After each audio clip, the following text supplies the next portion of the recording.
storya or yung incident, natitrigger or nagde-determine yun ng mga emotions natin eh. So for example, kung nagre-ruminate ka ng unforgiveness, automatically, magiging unforgiving ka. Kasi yun ang nasa thought mo eh. So whatever is parang umaandar sa thought natin, yun ang magde-determine din na mararamdaman natin. And that's why the Bible says, whatsoever is pure, whatsoever is lovely, that you focus on. And at the same time, do not allow yourself to dwell on these negative things. Yes. And anong mga practical ways para makasanayan natin ang pagpapatawad, let's say?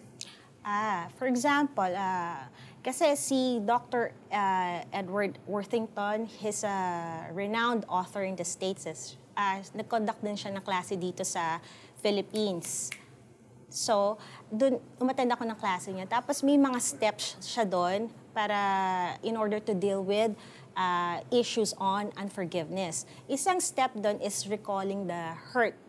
So, meaning, kasi di ba yung rumination, it's more of dwelling in the negative thoughts eh. Okay. Kung anong impact nung naging incident or event.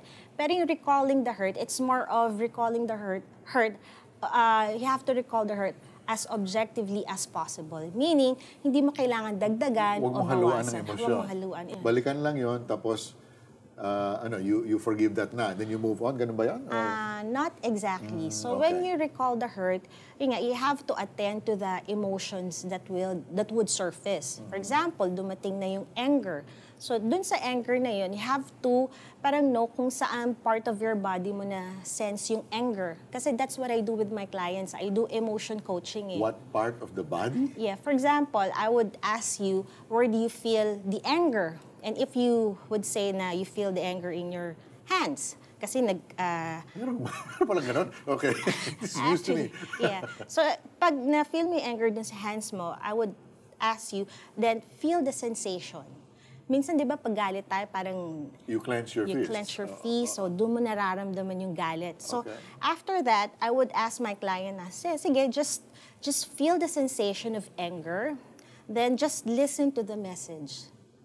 Kasi may message tong mga emotions na to na nakakonect sa body parts natin eh. Kasi dun sila lumalabas eh. Then after that, they would tell me na ito yung message nung nararamdaman nilang anger dun sa kamay. Then after that, merong may release factor na nangyayari. So after that, dun nagsa-start yung processing. Okay. Ms. Tony, last question. Kung meron akong taong, kunyari, may taong nakasakit sa akin. Let's say I forgive that person, pero ayaw ko siyang makita. Does that mean hindi ko pa siya na-forgive? Actually, kasi may two distinctions of forgiveness. May decisional forgiveness and mayroong emotional forgiveness. Yung decisional forgiveness, it's parang by will, parang you decide to forgive the person. Pero yung emotional forgiveness, it deals with the emotions. It's a replacement of negative emotions with positive emotions. So from bitterness, hatred, anger, to empathy, compassion, sympathy.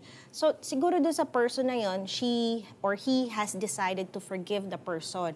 Pero emotionally, she's not ready yet. Kaya ako nabanggit yun kasi may mga tao, kunyari yung rapist mo or yung battered spouse, no? Or yung battering spouse. Hindi ibig sabihin porket na-forgive mo na yung tao, kailangan magsama kayo ulit. There's a difference between forgiveness and reconciliation. Okay. Kasi yung reconciliation, it's interpersonal. Parang ang dealing nito is dalawang tao yung dapat gumagawa nun. Kasi yung forgiveness, it's an individual decision, whether you want to forgive or not. So ako, kuwari may galit ako, it's my decision to forgive. Yung reconciliation, it's between two people interpersonal siya. Pero nga, for example, ang reconciliation is, kung hindi safe, or hindi safe kasi wife batterer or abusive yung partner, so maybe it's not the right time or it's not proper for the reconciliation to happen. Okay, thank you very much for taking time to be with us, Ms. Tony D. Okay, thank you. Kung kayo ay may kimkim panggalit at nais niyong makalaya, narito ang aming mga trained counselors para umalalay sa inyo. Bukas 24 hours ang aming prayer center para sa inyong mga praise reports at prayer requests. Ito pa ang ilang nagniningning na kasabihan mula sa ating mga celebrity stars.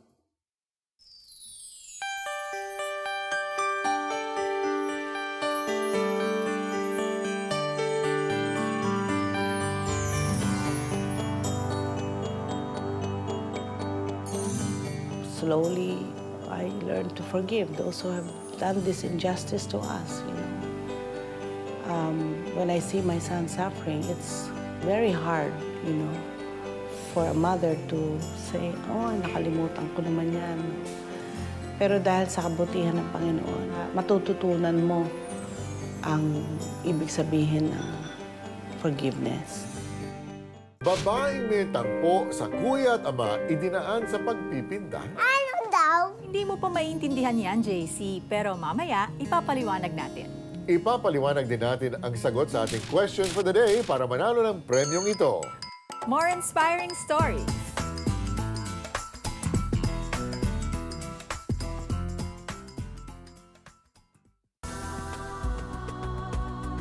Kung taos-puso niyong tinanggap si Kristo bilang Diyos at sariling tagapagligtas ng iyong buhay, maaari po kayong mag-text. Text YES, space, The 700 Club Asia. I-text yan sa aming smart number 0920-222-8373,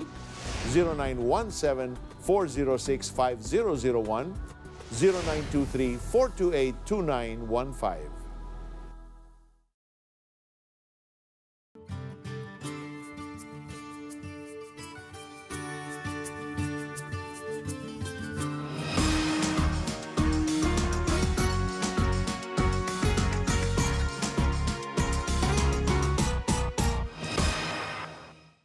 Araw-araw mahigit 300 tawag at 2,000 text messages ang dumadagsa sa aming 24-hour prayer center. At narito ang ilang mga messages. Facebook message mula kay Paulo. Please pray for my lolo. He is in a coma and fighting for his life. Text message naman po mula kay Didith. Please pray for my heart problem. Matagal ko na po tong hinihiling. And a text message pa rin mula kay Lenny. May high blood pressure po ako, 170/90.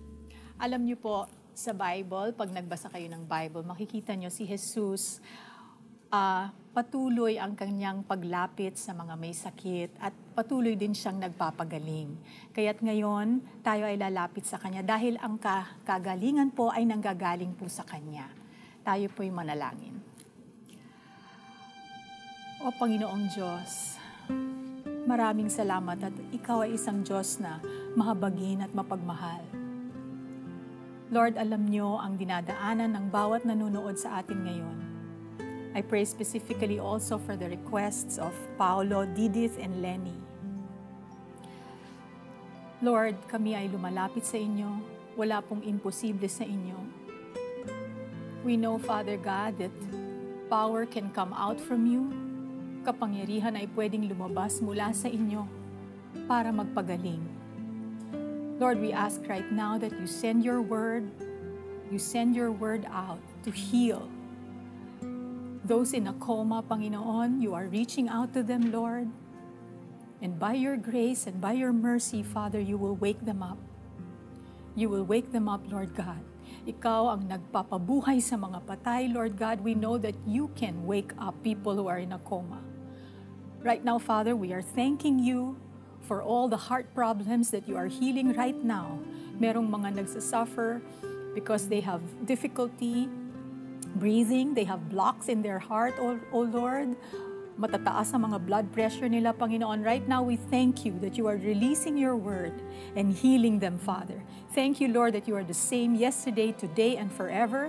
And today, Lord God, you are reaching out to send miracles into the homes of the people who are watching, to heal, to bring restoration, to bring encouragement, Lord God. May mga emotional na problema, hindi nila alam kung saan sila pupunta. Lord, kung ano ang ginawa mo sa buhay ni Angelo, Lord, alam ko, mangungusap ka rin sa kanila, Panginoon, that you are with them now, hindi sila nag-iisa. Pwede nila kayong kausapin, wala ho silang maaring itago sa inyo, Panginoon. And you are there, Lord, hindi nyo sila iko-condemn, Panginoon.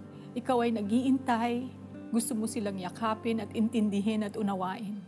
And Lord, we know that you are ready to give them wisdom kung anong dapat nilang gawin sa kanilang mga sari-sariling suliranin at problema. Father, we thank you that you are releasing healing right now doon sa mga may cancer, Panginoon. Right now, you are releasing healing, Father. We thank you. We thank you, Jesus, for your healing. We thank you, Jesus, for the restoration. We thank you, Jesus, for the strength and power that you are giving those who are weak and those who are sick. Right now, we also pray for those who have dengue. Lord, thank you. You are releasing healing to those who have dengue right now in the name of Jesus. Maraming salamat, Panginoon. We thank you and we rejoice with you, Father, because you are a God who heals. Maraming salamat, Lord. In Jesus' name, amen. Unti-unti yung mga cancer cells ay nawawala.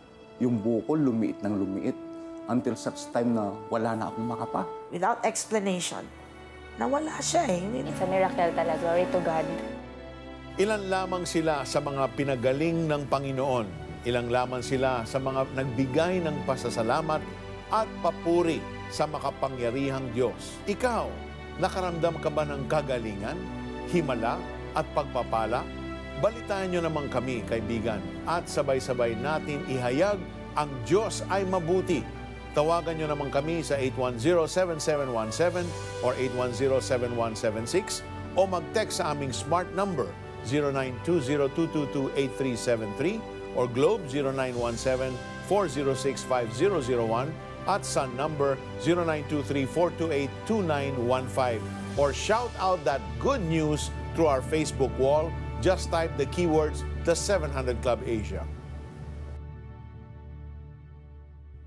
Kilalanin ng babaeng dinadaan sa pagpipinta ang pagpapatawad. Singer-composer Barbie Almalbis sasali sa usapan. Stable ba siya, mga ganon?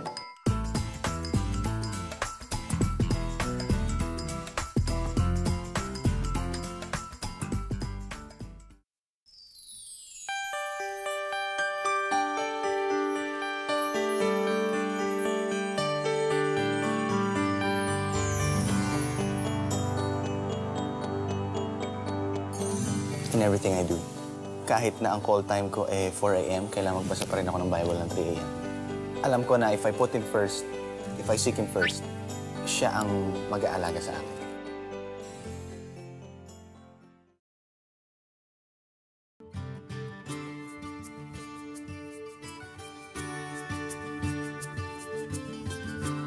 Kasabihan na bawat larawan ay makapangungusap ng libo-libong salita. Kung ipipinta ang karanasan ni Yvette, ay maituturing na itong obra maestra. Sa kanyang paglaki, ginusto ni Yvette na makabuo ng perpektong larawan ng isang pamilya. Ngunit, kabaligtaran nito ang lumabas na imahe. May nagsisigawan sa room, tapos natatakot ako. There was a sense of fear at that time kasi things are not together. Walang real essence of family. Hanggang sa naghiwalay na ang kanyang mga magulang. Sa panahong ito, hindi rin naging maganda ang kanyang relasyon sa kapatid. We would be parang like cats and dogs. My relationship with my brother was very magulo. Na there was a time na he wanted to hug me, pero pre-condition ko na sarili ko na hindi ko i-hug to. Ganun ako kagalit sa kanya. Bunga nito, lumaking puno ng takot, alinlangan at walang kumpiyansa sa sarili si Yvette. Nawawala yung sense of security nga. May condemnation din na why can't you put this together? Pinunan niya ang pagnanais na makadama ng pagmamahal ng isang tunay na pamilya sa pagsali sa iba't ibang grupo. In college, I had a sorority. After college, I also found a set of friends na medyo into art. Yung connections na dapat nasa home, lahat nata-translate dun sa social side ng buhay. Naghahanap ako ng constant companionship. Naghahanap ako ng security nun. Ngunit sa pagdaan ng panahon, ay nabuwag din ang mga samahang ito. Kung kaya't, ibinuhos niya sa kanyang trabaho ang mga nais niyang mapunan sa buhay. I found na what I wanted to do. So that was graphic designing. Hindi rin siya talagang nag-fulfill. Parang meron pa siguro magpapahappy sa isang person aside from work. At mula noon, ay lalong binalot ng takot para sa hinaharap si Yvette. Subalit, ang panalangin ng isang kaibigan ang nagbukas ng kanyang isipan. I had a friend, si Barbie. I decided to ask her, Barbie, natatakot ako na ito yung mga plans ko and they are big dreams.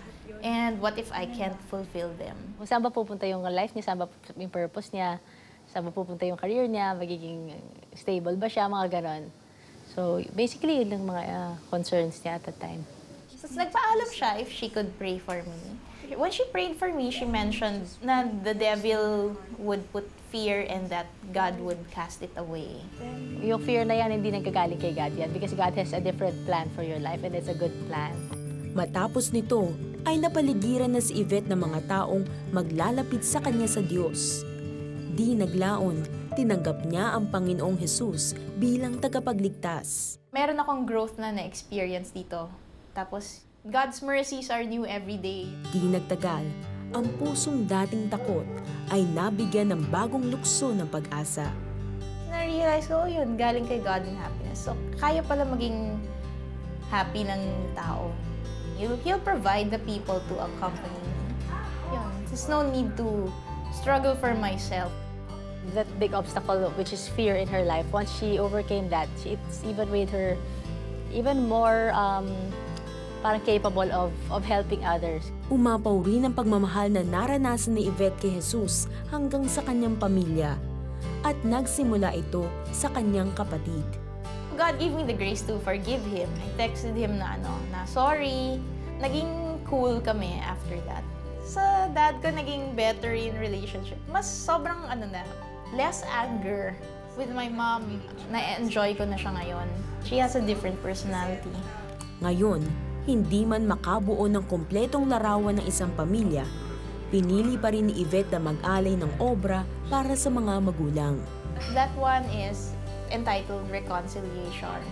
So it's the time now that I told her na sorry for being rebellious. I felt that she appreciated that. That one is entitled Earthenware. Tas it's about a simple person na wala na rin ititira for himself. Pero si God, nagpa-flow naman from sa taas ng picture. Siguro kung hindi pumasok si God, titignan ko lang sila as a family unit na makikita tuwing Christmas. Parang hindi ko alam na super saya. Actress Angelou De Leon may aaminin. Kung hindi na ako tutulungan, okay lang. I became bitter. I became angry. My pride was off the roof.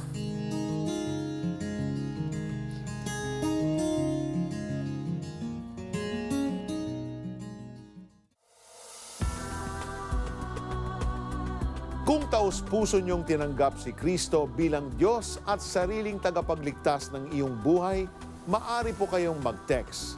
Text YES, space, The 700 Club Asia. I-text yan sa aming smart number 0920-222-8373, 0917-406-5001, 0923-428-2915.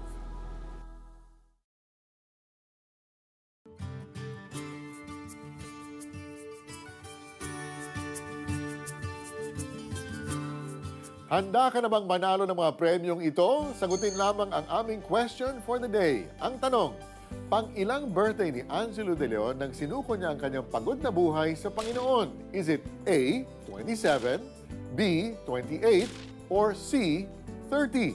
Itawag ang inyong sagot sa aming hotlines 810-7717 or 810-7176. Or i-text sa aming smart number 920-222-8373, sa aming Globe number 917-406-5001, or sa aming Sun number 923-428-2915. Only the 10th caller po, ang 10th texter at ang 10th Facebook fan ang makakasagot ng tama ang mananalo. This promo is for our GMA News TV viewers only. Kung hindi nyo pa alam ang sagot, tutok lang dahil eto na ang buong kwento ni Angelou De Leon. 12 years old pa lang si Angelou De Leon nang magsimulang pumasok sa mundo ng showbiz. At magmula noon, ito na ang mundong kanyang ginalawan. Kasi at the time, I really loved it. I mean, I really am the type of girl who can smile 3 hours without even complaining, saying hi to everyone, greeting everyone. Ganun talaga ako. So, I knew I really wanted to be part of it. Pagkatanyag at tagumpay ang natamo ni Angelou bilang isang artista. Ngunit ito rin ang mundo kung saan siya nasadsad. It's very worldly kasi it's very physical, emotional, material. Yun yung nawala siguro kasi nga nung time na nagsushowbiz ka, lahat madali eh. Yung mayabang ka, yun yung nangyari sa akin. 1995 nang magkaroon si Angelou ng anak sa aktor na si Joco Diaz. Hindi nagkatuluyan ng dalawa, kaya't kalaunan, isang panibagong relasyon muli ang pinasok niya. Nagbunga ang pagmamahalan ni Angelou at ng kanyang nobyo. 2001, isinilang ang kanyang pangalawang anak. Yung time when I had my first daughter, si Nicole, that was the time I was going out, I was enjoying my teenage life. Started drinking, and I started smoking. So it continued. It continued also because I think that time, yung pressure when I gave birth or when they found out that I was pregnant was very difficult because I was at the peak of my career and then people were looking up to me. So ang nangyari, I took it against me to feel alone. Lubhang naging masakit para kay Angelou ang mga batikos na natanggap niya ng mga panahong ito. Umabot yun with my second daughter, I had another one, so parang lahat na naman sila, ano ba yan, ganyan, ano ba klaseng babae yan, chu-chu-chu. And I took it all. I just took it all and I didn't find any release. I became bitter, I became angry, my pride was off the roof. Kumbaga, kung di niyo ako tutulungan, okay lang. Kung ganyan ang tingin niyo sa akin, wala akong pakialam. Umabot pa sa point na, since ganyan ang tingin niyo sa akin, gagawin ko na lang. Naging tuloy-tuloy ang ganitong pamumuhay ni Angelou sa loob ng mahabang panahon, hanggang sa isang araw. My 28th birthday, I just said, pagod na ako. Because I knew it wasn't me. Alam mo yun, deep down inside, I knew this wasn't the life I wanted. Sabi ko, sa'yo na yung mga anak ko. Sa'yo na yung pamilya ko. Everything I have, sa'yo na. Sa'yo na rin ako. I wanted to stop pretending that I was tough, that I was strong, that hindi ako nababother sa mga sinasabi ng tao. Parang that time, I just wanted God to know what I really felt because I never told anyone how I felt. Ang madilim na yugto sa buhay ni Angelou ay unti-unting nagkaroon ng liwanag nang makilala niya si Jesus sa kanyang buhay. When I went to church, when I entered, that was the first time I felt yung sobrang presence na I just knelt down, broke down, and nobody was watching me. And I was just crying my lungs out. And I felt him hug me. Alam mo yung parang, you're home. You're finally home. That's what I felt. So parang ako, yung emptiness na na-feel ko, right at that moment when I went to church, everything was filled. Panibagong buhay sa piling ng Diyos ang natagpuan ni Angelou ng mga panahong iyon. Unti-unti ay tuluyan na niyang iniwan ang makamundong pamumuhay na nakasanayan. Nagsimula ito sa kasalukuyang relasyon niya sa nobyong si Wawi. Sinabi ko sa kanya, I'm not willing to lose this, what I have, my relationship with God. And ito yung mga rules niya, ito yung mga commands niya. I told him everything and then he understood.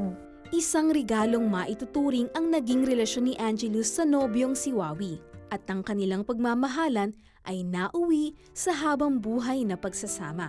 Ayon kay Angelou, hindi lang isang kabiyak ang natagpuan niya, kundi isang ama sa kanyang dalawang anak. He respects the decision I have with my kids. Nandyan siya to give extra love and extra care. But when it comes to the discipline part, pinapaubaya niya yun sa akin. What helped our relationship to be this strong is respect. Respect for each other na may kanya-kanya tayong ibang perspective. What we want is just a God-fearing family. Para kay Angelou, ang relasyon na meron siya kay Jesus ngayon ang pinakamasayang nangyari sa kanyang buhay. Several years back when I was a teenager, sabi ko, I know I was praying to have a complete family. And that was my future before. And He still gave it to me. For me lang, hold on to that promise. Kasi we don't know what tomorrow will bring. Pero pag sinabi niyang, I have a plan for you to give you hope and a future, you hold on to that hope for you to get your future. And for me, that's the thing that makes me smile throughout my day.